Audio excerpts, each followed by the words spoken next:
Virat, please వద్దు. ఇక నేను భరించలేను. ఇప్పటికే చాలా ఎక్కువ అయిపోయింది. ఇంతకు మించి నా బాడీ తట్టుకోలేదు. ప్లీజ్ విరాట్, నన్ను వదిలేయ్. ఇంకెప్పుడు నీతో సవాల్ విసరను అని 80 కేజీల భారీ కాయం కింద నలిగిపోతున్న 50 కేజీల దేహం కల ఆమె బాధగా అరుస్తుంది.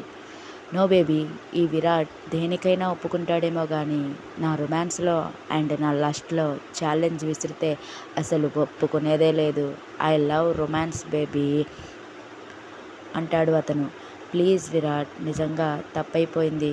ఇక నువ్వు ఇచ్చే పెయిన్ తీసుకోలేను. ఇప్పటికే ఆల్మోస్ట్ 8 అవర్స్ నుండి నాకు నరకం చూపిస్తున్నావు.